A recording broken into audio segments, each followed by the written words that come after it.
you waking up all night to pee, or do you have to strain or push to empty your bladder? Well, if you do, this episode is for you. I'm Dr. Rena Malik, urologist and pelvic surgeon, and welcome back to the Rena Malik MD podcast, your source for evidence-based information about your sexual health and more. In today's episode, we're going to talk about surgical options for BPH, or benign prostatic hyperplasia, basically enlarged prostate. Now, enlarged prostate is extremely common. It affects up to 112.5 million men worldwide. And after the age of 60, it affects about half of men. And that number continues to climb with age, with up to 70 to 80-year-olds having almost 80% of men having enlarged prostate. Now, if you have enlarged prostate, you can have a number of really bothersome urinary symptoms. These can include things like going to the bathroom often, going urgently, having some leakage. Sometimes that leakage is because you can't make it to the bathroom in time. Other times it's after you pee, you notice that little dribble. It can also cause symptoms like you have to strain or push to empty your bladder, or you feel like you're not completely empty. And probably the most annoying one is waking up at night over and over again to empty your bladder. And I see this all the time.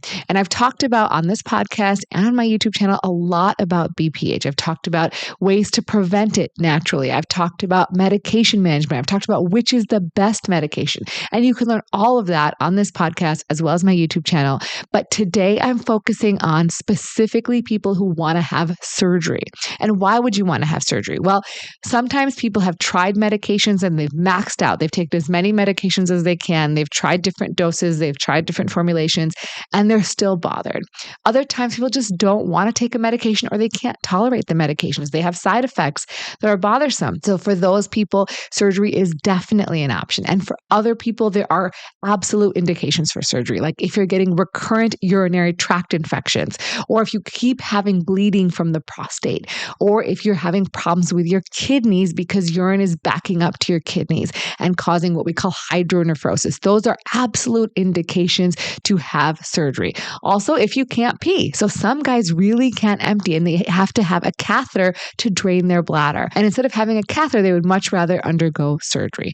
Now, this is not a mandatory thing. You can live with a catheter. However, many people don't want that. And so from when I was in training to now, there are an abundance of surgical procedures for BPH. So today's episode is to help you understand what these different options are, what are the risks, what are the benefits, and how many people will actually have sustained benefit from these surgeries so you can make an educated decision. Now, the good news is that we have more options than ever before, and they range from being minimally invasive procedures that we can do in the office to more traditional surgeries.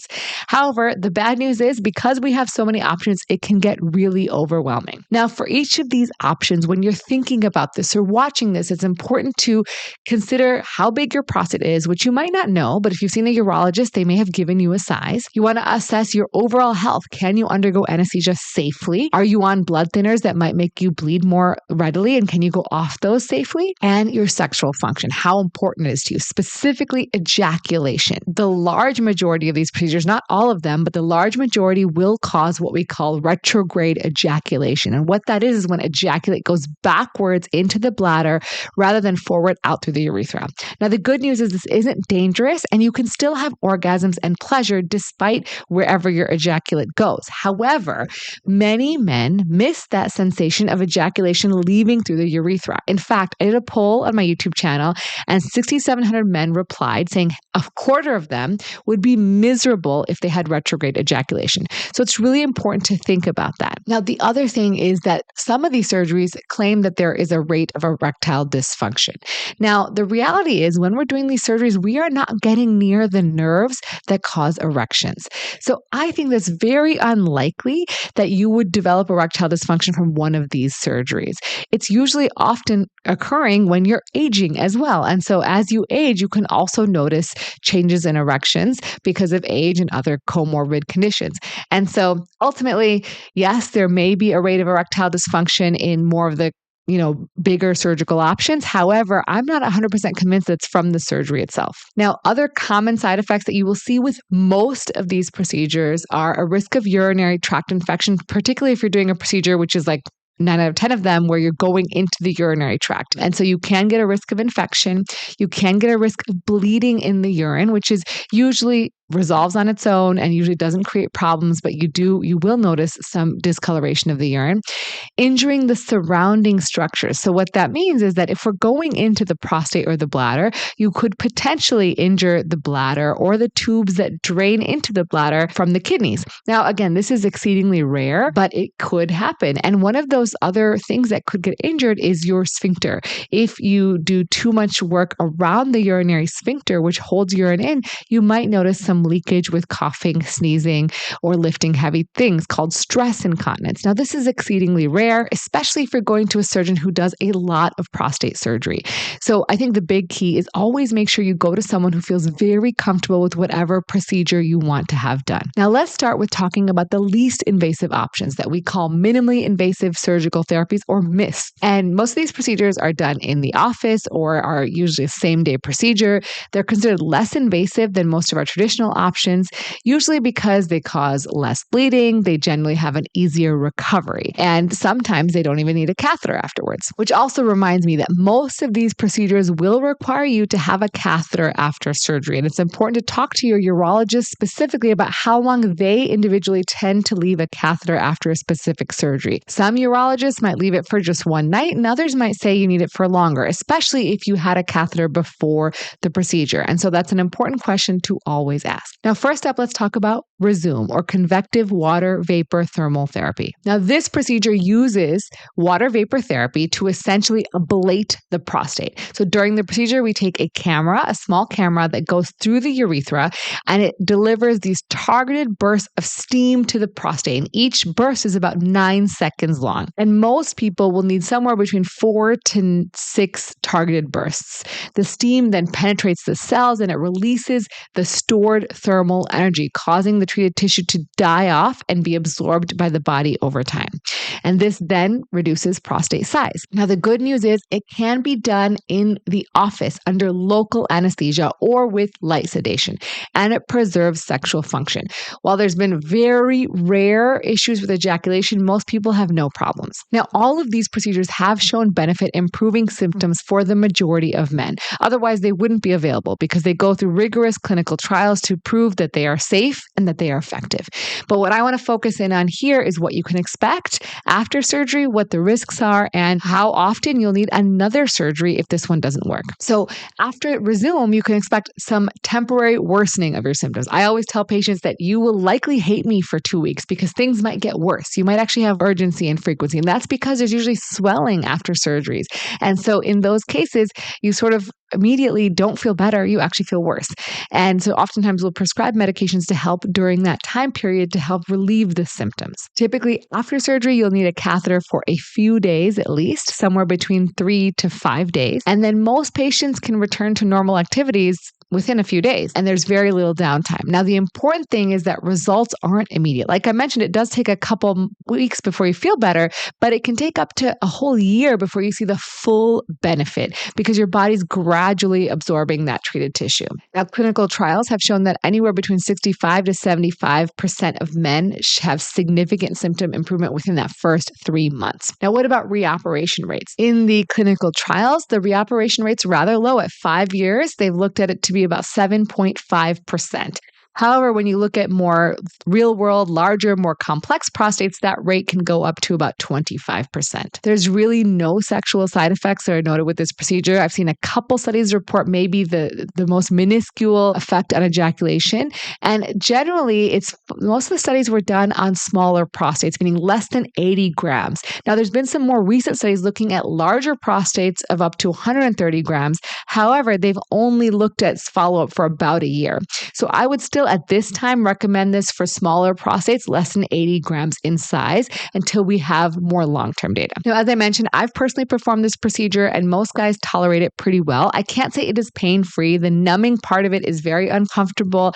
And sometimes if you're getting to that 5th or 6th steam treatment, that can be a little bit uncomfortable. But it's so quick and easy that you don't need to get anesthesia, which is a really great part of it. The other thing is that some people really, it takes that time to see the improvement. So they really struggle during that first 3 3 months, we're like, hey, I had this procedure and I'm not seeing benefit. And so again, go in with eyes wide open that you're going to get this procedure and it's going to take some time before you really see a full improvement. Next up, let's talk about Urolift. So Urolift is a procedure where we'll insert a specialized camera that inserts these small permanent implants, and they sort of act like window curtain tiebacks, and they hold the prostate out of the way. So they're not ablating or removing any prostate, but that then opens up the urethra. The procedure is very quick. It takes about 20 to 30 minutes under local anesthesia, or you can have it with sedation.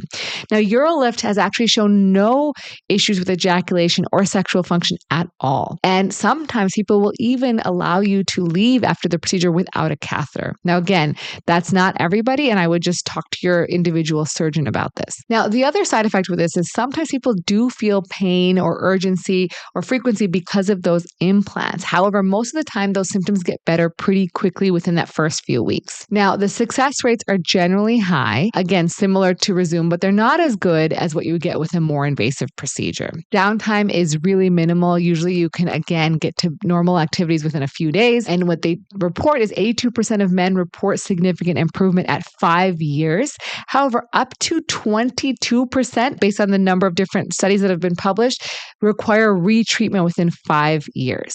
So I think, again, this is a reasonable option for prostates less than 80 grams, especially if you don't want a catheter and you want to avoid any sexual side effects. But make sure you talk to your doctor specifically about that. Realizing that if you have this procedure, you might only see benefit for 5 years, that in 1 in 5 guys might need to have another surgery because they'll have additional symptoms. Now, I've personally seen guys with some irritative symptoms after Urolift, and that actually irritative symptoms being like urgency, frequency that doesn't go away, and then we actually have to remove those implants. And so generally speaking, again, I think it's a fair procedure, but just beware that these are the risks. Now, the other thing I didn't mention earlier was about how your prostate is configured. Some prostates have what's called a median lobe, and that's basically like the prostate is extending into the bladder like a ball valve. And so when you pee, it sort of closes off the opening to the urethra, and so it makes it difficult to pee. Now, Urolift originally was not recommended for guys with a median lobe. Now they've actually altered the surgical technique, so urologists who are very proficient in Urolift can also sort of manage the median lobe. But this comes up with other procedures. Now, Rezum you can absolutely do with a median lobe, but as we talk about more procedures, if you have a median lobe, which we can only see if you've had a cystoscopy where someone's actually looked in your bladder and seen a median lobe. Sometimes you can see it on ultrasound, but the best way to be sure is through cystoscopy, which is essentially looking in the urethra with a camera. And that brings me to our next procedure, which is called iTind. Now, this is a procedure I've never personally performed, but it's useful for guys who have really smaller prostates, so anywhere between 25 to 75 grams, and those that don't have a median lobe. Now, this procedure, again, is relatively new, and what makes this procedure unique is that it involves placing what's called a nitinol device, like a basket, in the urethra for 5 to 7 days. So we place it in, it's got 3 strands on it, and it gradually expands the prostate with gentle pressure to help reshape it. It's actually creating these 3 channels that help open up the obstruction. So then after about 5 to 7 days, the device is removed in the office, and it's a really simple procedure, it just takes a few minutes. iTind does preserve sexual function, and the beauty is it doesn't require any permanent implants or tissue removal. When you have the device in place, you can have some discomfort, like some urinary urgency, some frequency, and some pain with urination. But once you remove the device, these symptoms typically improve. Most of the patients only require a catheter if they have difficulty urinating with a device in place, which is relatively uncommon. Now, recovery is quick, and most men can resume normal activities within a couple days.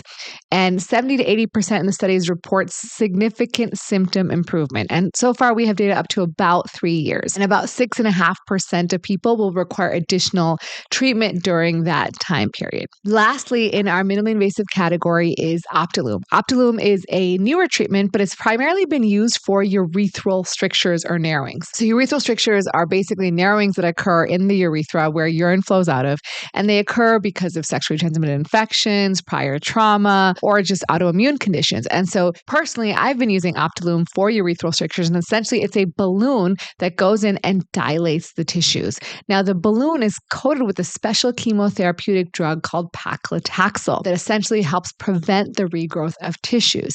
But now they've started using it for BPH, a new special specialized balloon for prostates. So during this procedure, you insert the cystoscope and use this balloon that's coated with the drug paclitaxel into the prostate or the prostatic urethra. And when it's inflated, it not only dilates the prostate, but it also delivers this medication paclitaxel, which works to prevent any regrowth of the tissue. Now, the procedure is relatively quick. It takes less than 30 minutes. While I personally haven't used it yet, I am actually really excited about it. Prior procedures I've tried to do dilation haven't worked very well. But similar to urethral strictures, we've used balloons in the past that only showed about a 50% success rate. And now with the paclitaxel, we're seeing better results. Now, we don't have long-term data yet. The early results, again, are really promising. What you can expect in terms of after the procedure, again, typical things like blood in the urine, UTIs, and some little bit of discomfort when urinating. Most patients will need a catheter for about 1 to 3 days, and then they can return to normal activities. You could still walk and do normal activities with a catheter, but you just want to be a little bit cautious. Early studies are showing that 75 to 80% of patients are showing improvement at 1 year, and long-term reoperation rates, which aren't publicly available yet, in early unpublished data shows pretty low rates at around 4 years. Now, one thing to know specifically about this procedure is it's using this chemotherapeutic drug, which means that when you ejaculate, there could be some paclitaxel in it.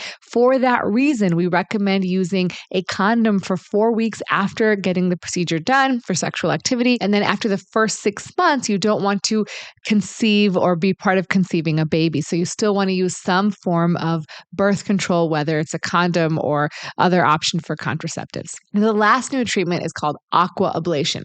Aquablation is essentially using a robotically controlled water jet that doesn't have heat in it to remove excess prostate tissue, sort of like a power jet. It's guided by real-time ultrasound, and it's performed under general anesthesia. You can either do it as an outpatient procedure or with a short overnight hospital stay. It's generally very efficient, and it can be used for prostates of any size. So median lobe, no median lobe, doesn't really matter. But I think it's particularly useful for those with larger prostates because it's so efficient. However, when you do larger prostates, you will notice that there is a higher bleeding risk. Because it's so efficient, they've even reported being able to treat larger prostates as quick as 8 minutes. Now, it can preserve ejaculation, but it's not 100%.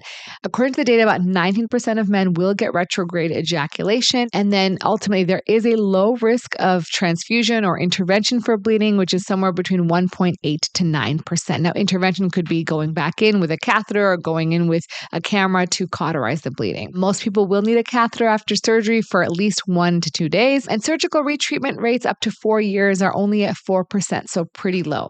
Now, I've seen this operation done once, and I think it is really very innovative and very efficient. However, there is a little bit of a learning curve because there is a setup for it, right? You have to get the ultrasound and set up the machine and make sure it's all set up correctly. And as you do more of it, you get better at it. And this goes for any surgery we do for prostate, is there are lots of options, lots of techniques, but you want to make sure the person you're going to does a lot of this particular technique because they will sort of become more facile and they will get better at sort of handling any surprises or alterations in anatomy or things like that. And ultimately, you'll have a better outcome. Now, next up is prostate artery embolization. Prostate artery embolization is a very different approach. It's actually performed by interventional radiologists rather than urologists. And I find it is a good option for men who have larger prostates who are likely not a good surgical candidate. Now, during this procedure, they put a tiny little catheter into an artery either in the groin or the wrist, and it's guided to the blood vessels to your prostate. They then release these tiny particles that block the blood vessels to the prostate to essentially reduce blood flow and over time cause the prostate to shrink. Now, the procedure can be variable in duration depending on how complicated your anatomy is, but it's usually done under local anesthesia or mild sedation. It can be performed as an outpatient procedure. It preserves sexual function, and typically you won't need a catheter unless you're already using one prior to the surgery. Recovery is generally quick. Most men are back to normal within a few days. However, about a third of guys experience what's called post-embolization syndrome. Now, this is something where you might experience pelvic pain, mild fever, nausea because of just now blocking off blood flow. This occurs for a few days and generally resolves on its own. Now, realize that when you're cutting off blood flow, you're not going to immediately shrink the prostate like right away. So it can take several months or at least a month before you see full improvement of symptoms. The data would suggest that anywhere from 76 to 82% of patients do see significant symptom relief by 1 to 3 years. Now, this is generally considered less effective compared to a TURP in terms of improving urinary flow and reducing prostate volume, and it does have higher reoperation rates. And the reason for this is because your body can create collaterals. And so collaterals means that once you've blocked off blood flow, your body can actually develop new arteries to the same organ. And so we see reoperation rates as high as 25% at 5 years.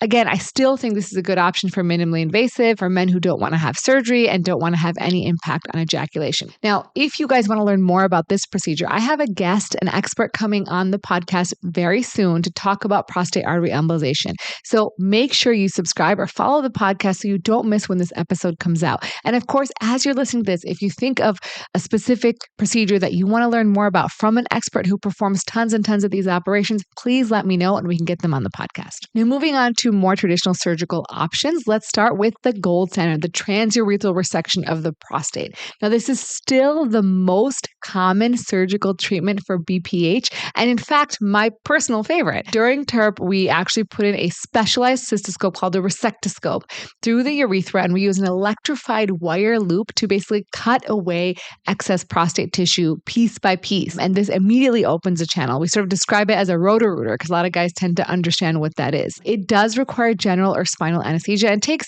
at least an hour to 2 hours, depending on how large your prostate is, to complete the surgery. The major advantage is that we have so much long-term data, and it does offer significant and long-lasting symptom relief. At least 75% report effective outcomes that last for many, many years. However, because it's not minimally invasive, it does have a little bit more risk. There's a 6% risk of blood transfusion, and any of these surgeries can have the risk of urinary retention. So because anything can cause swelling of the prostate after surgery, or the bladder, if it gets anesthesia, can be a little bit weaker, and that can make it harder to empty for a short period of time. You can get what's called urinary retention. In fact, this can happen anytime you get anesthesia for really any surgery. Now, I want to bring up an important part here. Any of these surgeries that we do prior to surgery, there are a couple things that we need to know. We need to know how big your prostate is, ideally the configuration of the prostate, and that you have signs of obstruction, usually based on a low flow. Now, that's usually enough for the majority of guys who have an enlarged prostate to diagnose them with an enlarged prostate. They have a big one and they're seeing a reduction in flow. However, sometimes when you have a prolonged obstruction for many, many years, or you have other conditions like diabetes or neurologic conditions, that can actually affect the strength of your bladder. And so in some rare cases, you can have a weak bladder, not just an enlarged prostate. And so in those cases, if we do a specialized test called urodynamics, where we can actually measure the pressure of the bladder when you urinate, then we can confirm that yes, you have an enlarged prostate, which is causing the issue that's going on right now. However, in some cases, if you don't do that test, which is not mandatory and honestly is invasive and requires you to have a catheter and is time consuming, so not a lot of people will always do it because we know baseline, the large majority of people are just blocked. However, in those guys who we might miss, who maybe don't get that procedure and they do have a weak bladder, even if we open up the prostate, sometimes that doesn't help improve their symptoms. And so I would encourage you, if you have diabetes, if you have any neurologic injuries, if you've had blockage for a very long time, to consider asking for that test. The other thing is that sometimes because you've been blocked from a large prostate, your bladder has changed. The muscles in the bladder have changed. And when you remove that blockage, it can take time for your bladder to resume normal function. And so some people will notice that regardless of what surgery we do, that it takes some time for their symptoms to resolve. Now, the large majority of people getting TURP do well very quickly. And tell people that's actually why I like it, because you feel better pretty quickly and you don't have these risks of sort of irritative symptoms like urgency and frequency, like with some of the other sort of laser procedures that I'm going to talk about later. However, there still is that risk of some people having that urgency frequency afterwards. And the other thing is a risk of urethral stricture, which can again occur anytime you're putting any device in the urethra. There is a very low risk, less than 3% risk of having a stricture because some scar tissue can form there. Now, there is a very rare but serious condition called TURP syndrome, which was more common before we used saline with this procedure. We used to use sterile water. And when we use sterile water, if you had a very prolonged procedure, you would notice that it started absorbing into the bloodstream, causing electrolyte abnormalities. And so people would develop this thing called TURP syndrome, which would cause sort of mental status changes and really significant changes in electrolytes that would need immediate attention and treatment. However, nowadays, it's almost non-existent. After this surgery, you will have a catheter for at least 1 to 3 days. You will notice blood in the urine for several weeks. Now, in terms of activities afterwards, you can return to light activities within 1 to 2 weeks. I mean, you can always walk and go up and down stairs, but in terms of heavy lifting or strenuous activities, you want to avoid that for 4 to 6 weeks. Also, retrograde ejaculation occurs in nearly all men after TURP, and in fact, in all men after having any sort of major invasive procedure. Now, despite all this, TURP has stood the test of time. Now, we have long-term data on TURP with less than 10% reoperation at over 10 years. So pretty low risk of reoperation, very durable. Next up is laser treatment. So laser treatments have become tremendously popular. And these are great for guys who have a variety of prostate sizes, generally less than 80 to 100 grams. They're really good for guys who are on blood thinners and can't get off them. And the most common type that you will see is photovaporization of the prostate, also called green light. During this procedure, we use a cystoscope to insert a high-powered laser that then vaporizes the prostate tissue, ultimately creating an open channel right away, just like a TURP. And the time of the procedure really depends on how big the prostate is, and it has to be done under general or spinal anesthesia. You can spend the night in the hospital, and some people will even go home the same day. And you will have a catheter for at least 1 to 2 days. And you might notice some of those irritative symptoms that I mentioned, the urgency, frequency, that can sometimes last because of the laser, sort of the way it interacts with the tissue. But ultimately, those do resolve.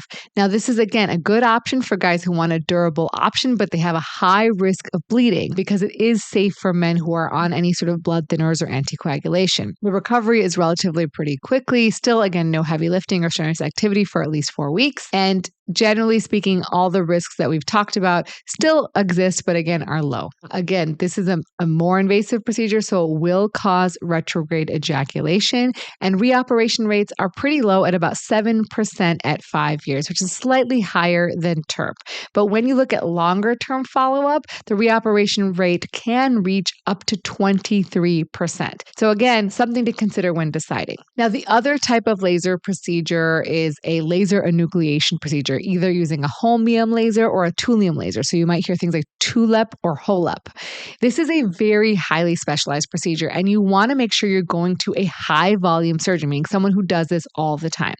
I was actually never trained to do this procedure, and I don't perform this procedure, but I will often refer men who have very large prostates to get this procedure done because I think it is an excellent procedure that is relatively less invasive than the alternative, which would be a robotic prostatectomy. In this procedure, they use a laser, the same kind of laser that you would for the vaporization procedure, and it's essentially precisely separating that enlarged tissue from the capsule of the prostate, sort of like peeling an orange from the inside. And then you use a specialized instrument to break up the pieces and pull it out of the bladder. The procedure is a little bit longer than laser or TURP, but usually, again, it's used for larger prostates. And after the procedure, you will have a catheter. And again, you may have some of those similar symptoms of urgency, frequency as your body heals. The interesting thing about this procedure is because when you are doing this enucleation, you do have to put a lot of torque on the cystoscope, which means that 6 to 8% of men might experience some sort of trauma to the sphincter that is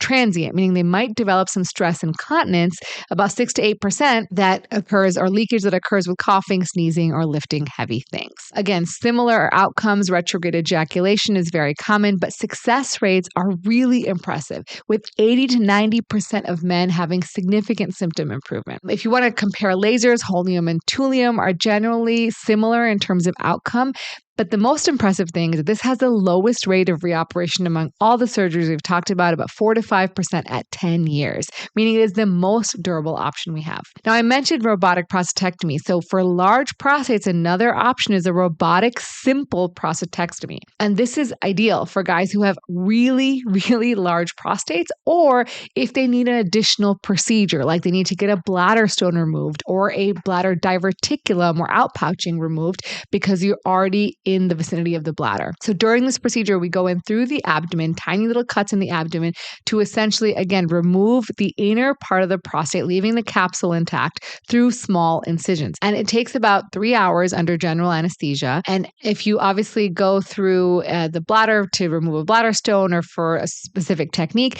then you will have a catheter for a longer time. But generally, people will have a catheter for 5 to 7 days and sometimes even a small drain in the belly for a couple days. This is obviously more invasive. And so there's more risks when you're going through the abdomen. You could injure surrounding structures like bowel or other things, although typically this is very uncommon. Also, recovery takes longer. So most men need at least 2 to 3 weeks before they're back to their normal light activities and 4 to 6 weeks before resuming strenuous activities. Now, when I say light activity, I mean like being more active all day long. We still, after any procedure, want you to walk, move around. Normal function leads to normal recovery. Now, the good news about robotic surgery is it's very low blood loss. In fact, transfusion rates are less than 2%. Back when I was training, I still did, and my attending still did open simple prostatectomies for guys who had very enlarged prostates. And so that was obviously more involved and more blood loss. Now, overall, the complication rates that we've talked about are generally low. Of course, everyone will have some retrograde ejaculation, and there is a risk of that stress urinary incontinence. However, again, it's quite low, but success rates are very good, with over 90% of guys having the surgery having significant symptom improvements, and reoperation rates, again, are very low, 2 to 7%. Now, I've talked to you guys about a ton of different procedures. So how do you decide which one is the right one for you? Well, there's several key factors. So one is the prostate size and the anatomy. So if you have a larger prostate, over 100 grams, you want to think about procedures like enucleation or robotic simple prostatectomy, which are going to be most effective in one shot, whereas you could do other procedures, but you might end up needing recurrent procedures. If you have a median lobe, which is, again, I talked about earlier, like this ball valve growth of the prostate, this can also limit your choices because you can't do things like iTind, Optilume, maybe even Urolift in some cases. You also want to think at your overall health. So if you have fewer health conditions and you're generally healthy, then you can probably pick whatever procedure you want. However, when you're older and you have a lot more health concerns, going under anesthesia has risks, and these procedures, like even a little bit of blood loss, can be more risky for you. So definitely consider those options and talk to your doctor about them. If you have very severe symptoms, like if you're in retention or you're having recurrent infections or bladder stones, then it may be more reasonable to consider a more definitive intervention rather than one of the minimally invasive options. You also want to consider if you want to preserve ejaculation. Now, it can be very important to you, and that's fine. You just have to know that and go into your doctor and talk to them about that. Things like Urolift, Rezum, iTind, or Optilume are probably more preferred because they have lower rates of retrograde ejaculation compared to TURP or none at all. Also, prostate artery embolization. If you're on blood thinners that you can't stop, then anything with a laser or prostate artery embolization is going to be a safer choice. Recovery time is also a consideration. Many of you people are very busy and don't want to be kind of put out for more than a couple days. And so these minimally invasive procedures do allow quicker recovery times, and they can be performed in an outpatient setting, so you don't have to necessarily get anesthesia. And finally, if you want the most durable solutions, then you want those that we have the most data on or have the lowest reoperation rate, would be things like TURP and HOLEP and robotic simple prostatectomy. However, sometimes they do come with a little bit of higher risk. Now, there's no one size fits all, right? So your buddy might have gotten something else, you might get something else, but the best procedure for you really depends on what you want. And so I always tell my patients, like, we got to talk about what matters to you, because that's the most important thing. And that's what your doctor should be asking you about. What is your concern about sexual function? What is your lifestyle like? Can you actually recover? What is your work life? How long can you take off from work? How open are you to having another procedure if this one doesn't work completely? And if you're not getting these kind of questions from your doctor, then it is very reasonable to seek a second opinion. In the large majority of cases, BPH is not life-threatening. And so it's important to take your time, understand your options, and make a thoughtful decision that you feel comfortable with. Because once you go through this, you can have a huge improvement in your quality of life. You might be able to sleep through the night. You might be able to go to the bathroom and hold your urine enough so that you don't have to be going every hour. And you can go shopping again or go out without knowing exactly where the bathroom is. And for those of you who are suffering, you know exactly what this is like. It can be really traumatic and really miserable. And so I really want you to understand that there are so many options and so many great options for you, but really deciding what is the best option for you is so important for you and your doctor to come with together. And again, I think it's also really important to talk to your doctor about what they do all the time, because they're going to be really good at that. And at the end of the day, you want someone who is not only confident, but knows exactly how to handle any complication that comes their way. And if you guys want to learn more or have a deeper dive into any one of these procedures and want to learn from an expert who does thousands of these every year, please let me know. I'm happy to get them on the podcast for you so we can talk about these discussions in more detail. And of course, if you want someone, also leave the questions that you want me to ask them, so I make sure I cover all of that. Thank you guys so much for joining me today. If you guys love this podcast, please subscribe, follow, share, do the things. These are zero cost, free ways to support me. And as always, remember to take care of yourself because you are worth it.